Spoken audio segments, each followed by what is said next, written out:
All right, well, judging by the sag, I don't know if you guys are going to tell this, the bulge on the wheels, on the tires, that's actually not too bad. We were driving, it looked worse. I was going to say we're a little bit overloaded, and we probably are, just a wee bit overloaded. Let me get this opened up so you guys can see what we are dealing with here. We got a nice haul of spoiled food from the food bank. This is lettuce. It's entirely lettuce, folks. Entirely full of boxes of lettuce. We're going to take a lot of it in here to the composting chicken run. Come along with us for the ride. So this chicken run is pretty early on in its development, and really the spirit of it is working with what we've got. So I'm not sure how long the chickens will be here. We're kind of working collaboratively, right, with James and Leanna as they're in the process of trying to establish a market garden in this area. So we had the chickens in here for a little while. Now they're over here. They might flip-flop back and forth. Sometimes we might move the coop and the run up to here. But for now, for the past few months, they've been here, and at least for the next month or so, few months, this is going to be their run. And we're doing a lot more composting activities here, trying to increase the amount of food for the chickens to forage, trying to handle the flow of food waste from the local food bank, and also generate compost for our garden, for the tree nursery, for the market garden operation down here. And we're still kind of figuring out what the flow of material needs to look like. You know, our access point, our main access point is right here. We can get a tractor all the way around to come in back behind this wooden piece. It's a little bit more challenging to get a truck up there, especially if you have the trailer on. So for the most part, food waste has to enter at this point here. And so you can see where we had some peaches that came in last week. We mixed them up with some wood chips. This is some food waste I dumped here this morning. This is a pile that was a lot of food waste and wood chips and manure. Actually, what this was, maybe we'll insert some clips here, but we made a bread mountain way back in the summer. We got like something like 6 pallets of moldy baguettes from the food bank. We mixed them with wood chips, composted a bunch of the baguettes. We moved what was left of the bread pile, bread mountain, up into here, mixed some fresh food waste, some fresh chicken manure, wood chips, all that sort of stuff. And I've been periodically, you know, at least once a week, but ideally more often than that, I'll come in here and shape this pile. It doesn't really look like a pile anymore. It just looks like mulch on the ground. But it was a big pile, taller than these pots at one point. You know, as it composts, it reduces its volume. And so it's been concentrating. One thing that I've been doing is, you know, the chickens are really good at scratching this stuff flat, which we like. This helps turn the compost. They can kind of get access to food in there, and we can scoop it back up. Together between us, you know, and the chickens, we get the piles turned pretty regularly. But once the compost gets down to this point, it's pretty ready. It's not quite mature enough. There's still certainly some decomposition that needs to happen. But by putting it in these pots, I kind of prevent the chickens from disturbing it. And it can go into a more static position. It's no longer hot. There's not enough material in here for it to be hot. And so we're trying to promote more fungal activity. Have this also be like a place where worms and bugs can safely reproduce, and periodically we can lift them up. I'm not really seeing a whole lot under there right now, but periodically we can move these around and the chickens can scratch at any bugs and worms underneath. We also had a bit of a dry patch earlier in the fall, and so this, you know, having this compost, this waste sitting in these buckets actually keeps them a little bit more hydrated than just being out on the ground where evaporation can happen a little bit faster.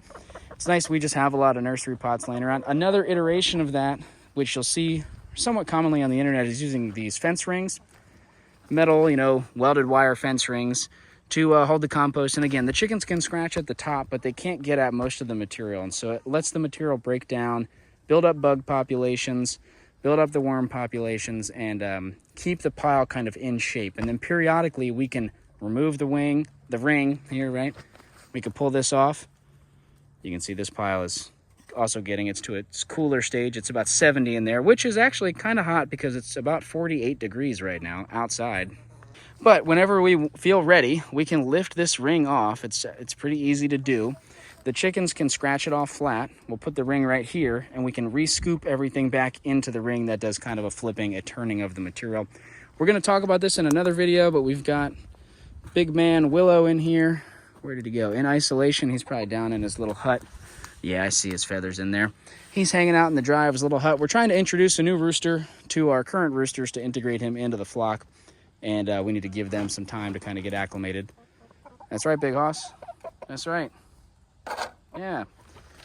Well, anyway, so that's kind of a little bit of what's going on. Is we've got this pile that's pretty mature, this pile that's very fresh, these rings here. We're going to be bringing in all of this lettuce and probably building a big mountain right here. We'll have to bring in some wood chips and some hay to mix in and cover it with. And we're trying to do our best to keep up with having wood chips and hay on the ground here in the run. This is an older pile that James and Leanna made, I think back in the spring, that they mixed it way down here, and then we wound up moving it up not too long ago to let the chickens kind of pick through it, add some manure to it. And I think they're going to plan to come in here and reshape it up, or maybe take it and spread it somewhere soon. I'm not 100% sure. But they did all the labor in making this pile. And again, it's much more mature than the big pile with the peaches down there. As we get closer to the coop, you know, we're trying to work more, first of all, because we don't know how long the chickens will be in here, we don't want anything super permanent. So like their shade structure, these little dog houses, we want everything to be able to be somewhat easily moved. The compost piles could just be spread in here, or they could be shoveled out with the tractor and moved wherever they need to go. But it's all semi-permanent. It's not hard infrastructure that's going to stay in place. But we do really want to think about where the manure is dropping. One thing you'll notice, their little shade structure, they spend a lot of time under there. And so there's a high load of manure being deposited on the ground, even on a daily basis. The same thing happens in the coop. And so the coop is not moving very often. It is movable, like everything in this run, but it's not very easy to move. And so it's something I don't like to do any more often than we have to. We have a lot of wood chips down in the run.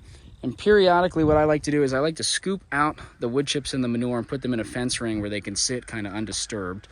That's one of the most mature collections, compost collections, that we're trying to trap a raccoon, by the way. That's what the trap's for. We'll talk more about that later.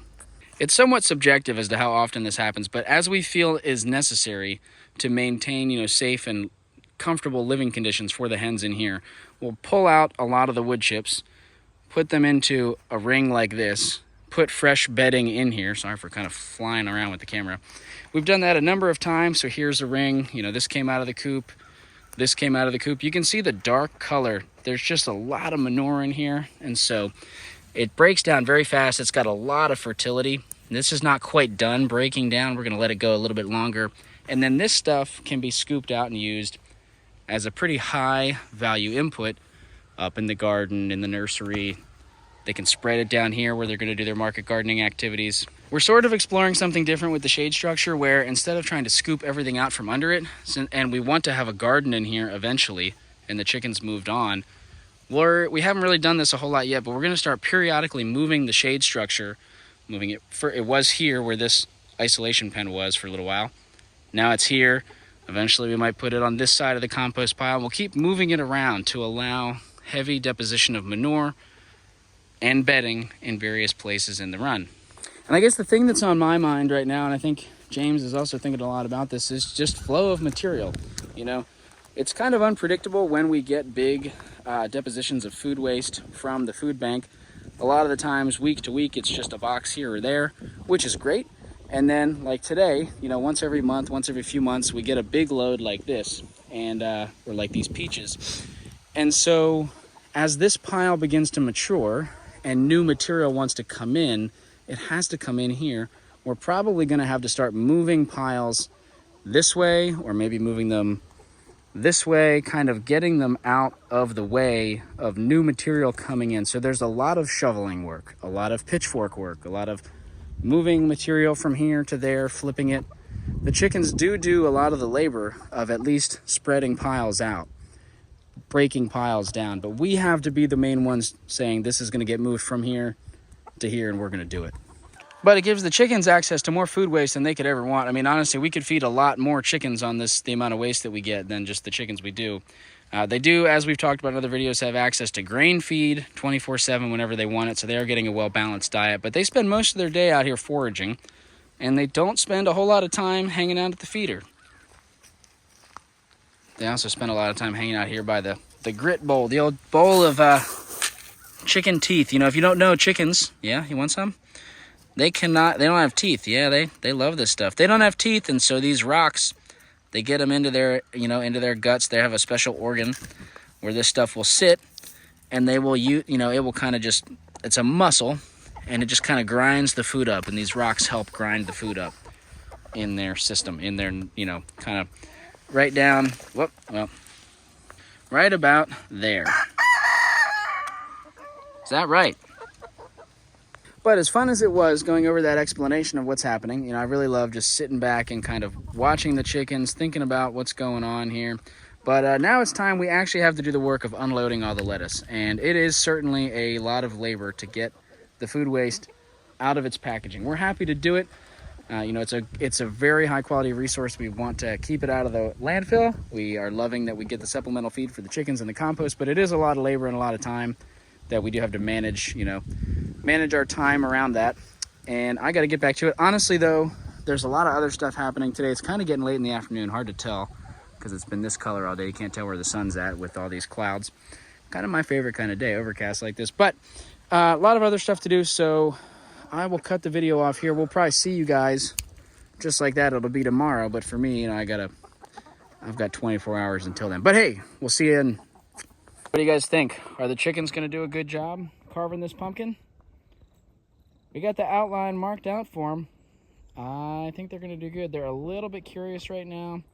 Not, you know, they're not going at it super hard, but certainly there's some interest. I think they will go at it. It's going to take a little bit of time. We got to figure out the timing of putting the camera, getting the tripod set up for the time lapse, but we'll figure that out. Beautiful, drizzly fall day. I think part of the problem here is there's so much food sitting right here.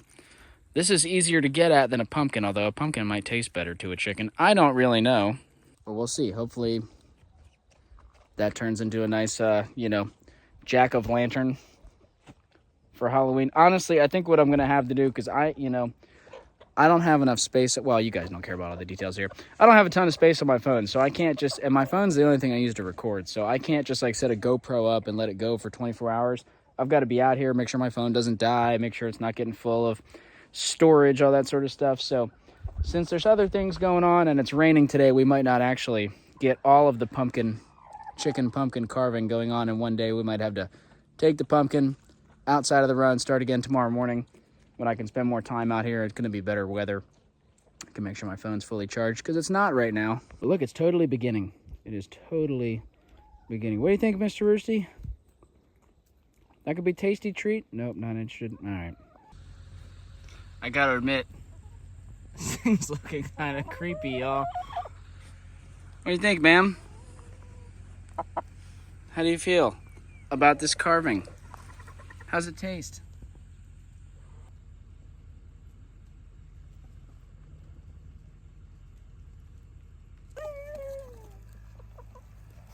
Man, look how good they cleaned this sucker out. Look at that. Hardly any seeds in there.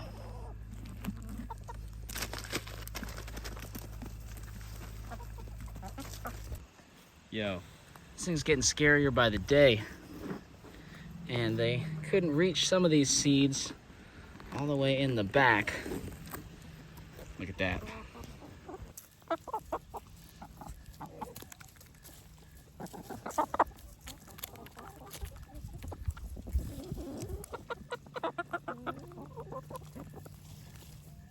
All right, this is editing voiceover Nick coming at you real quick. We found some clearance squash at the grocery store after Halloween. Figured we'd try some more of this carving stuff. Guess what? These more traditional squash, the flesh is thicker, the seeds are bigger, didn't have the same effect. The chickens were not really interested or unable to really get through the flesh. So I don't know. They got some food value out of it, but it didn't turn out as cool as the other one. And do note that we did try to make the little start of the faces like we did for that original pumpkin. Well, things are really shaping up here in the run. And you know what they say, many hands makes light work, so does heavy equipment. We have both. We've got myself, Sydney, James, Leanna, other people that kind of filter through the landscape. And so all of us combined, we got all the lettuce unpackaged. The tractor was used a little bit to build this pile, which is wood chips, rotting lettuce, also a bunch of peaches from, a few weeks before the lettuce. We had a bunch of totally spoiled peaches came in. I mean, they were like gnarly. But the chickens are doing their thing, turning the compost, eating the stuff, living their best lives. Like a big hoss. Big boy. I sincerely hope that you guys get as much enjoyment from watching this chicken slurp down this noodle as I do. Here you go.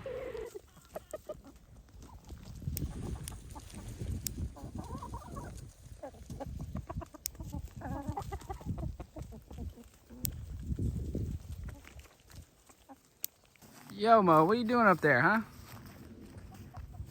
What you doing? Big hoss.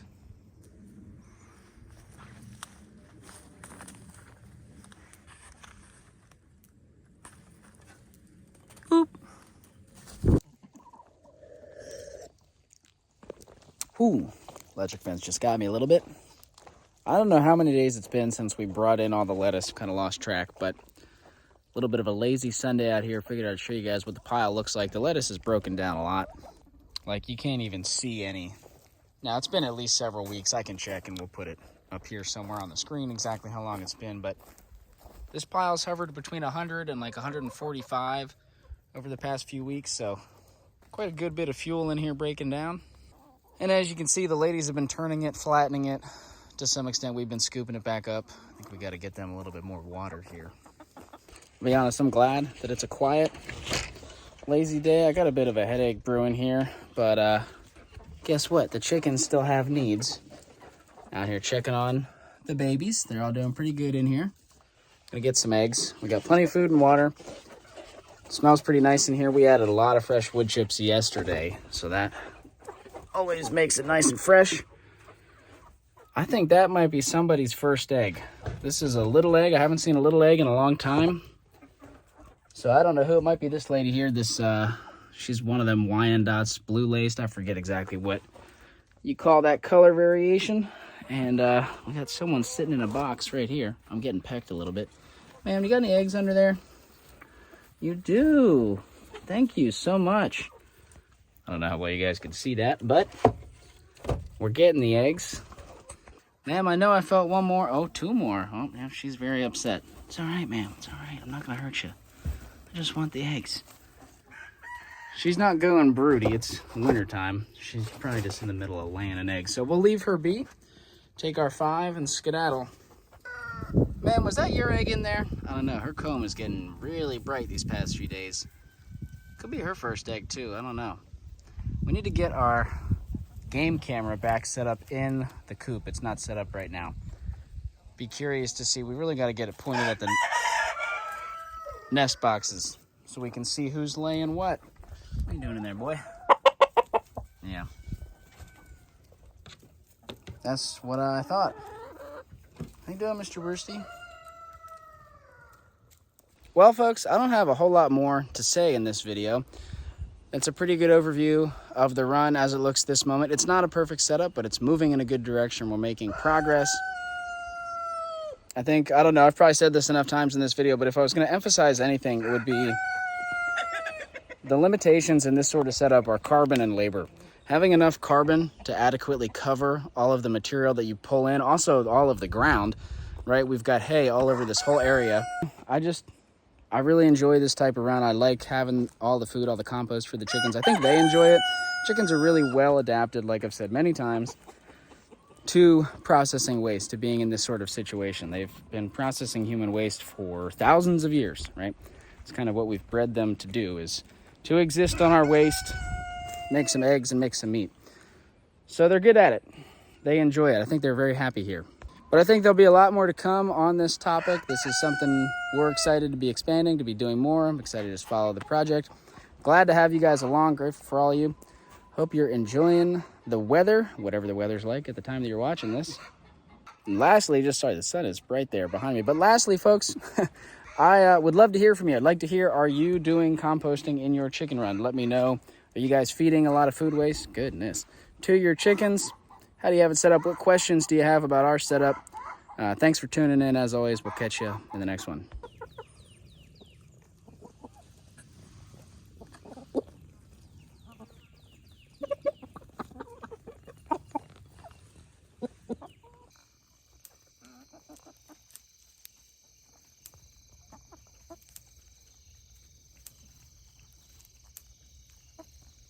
All right, I think last check for this video, we're gonna dig into the pile. It doesn't really look much like a pile, but where the lettuce and all the peaches, and we mixed in obviously a lot of wood chips and some hay and weeds. Let's check out how it's doing. If we look at our icy thermometer, wipe the ice off, we're sitting just under 100 here in the middle of the pile. You know, about that far in. that's pretty good. So the pile's still active. You know, we're not up in that thermophilic range of above 131, but we were for a while. We didn't do, you know, I didn't come out and record temperatures every day, but we were up above 131 for a little while here. And what's cool about this temperature is that, like you can see, not a very large pile in terms of size and mass, and yet we've had the nights have been below freezing for over a week. There's a few days where it didn't come above freezing. This pile's doing really good. It does get good sun exposure, as you can see here, for most of the day, so that does help. I'm gonna dig in with the pitchfork, show you guys what it looks like. Now, as I've exposed this, the chickens are gonna become interested. They're gonna wanna come check it out. I know the lighting's not the best, but you can see we have a lot of nice dark color. You can see a lot of the wood chips still, so that's kind of what I would expect. These were fresh wood chips, not aged. I would expect them to take a while to break down. But I'm not seeing very much evidence of food waste, peaches, lettuce. You don't see anything green, orange. All that stuff has broken down, and we have a nice black color, brown color. So this pile is well on its way to being usable as compost for the garden. Not that we're going to be gardening much this time of year, so this pile will sit for quite a little while, but it's coming along very nicely. You can see some of that exposed material. Look at the color, the difference between just the fresh wood chips on top of the pile versus this stuff right here. It's a pretty nice and moist, not too wet, not too dry, very crumbly. Smells pretty decent, so that is exactly what we want to see. And real quick, you can compare the color and the consistency of this pile here, which is even less of a pile. This has really shrunk down, but it's been here for a long time. It also has some ice in it. It's not getting as much sun. These pots are kind of shading this part of the pile, but you can see this stuff is more compost and soil-like in consistency. A lot of the wood chips, they've been aging for a lot longer. This pile, as I said, has been sitting for a while. And you can see that there's not a whole lot of visible wood chip. It's just a different consistency, different texture further along. This compost is totally ready to use. Probably sometime within the next week or so, I'll be pulling these pots up to the nursery to spread them on nursery beds and plant tree seeds. So the material continues to flow, and that is pretty much that, folks. You can see nice and dirty. So with that, I think our last check in the compost run feels good for this video anyway.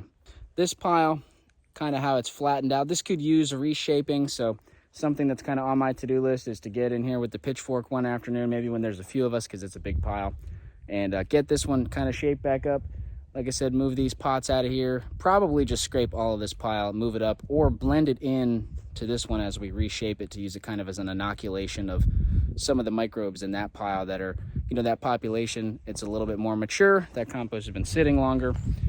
Can always be good to spike newer piles with little bits of older piles. But that is that. That's all we got for this clip.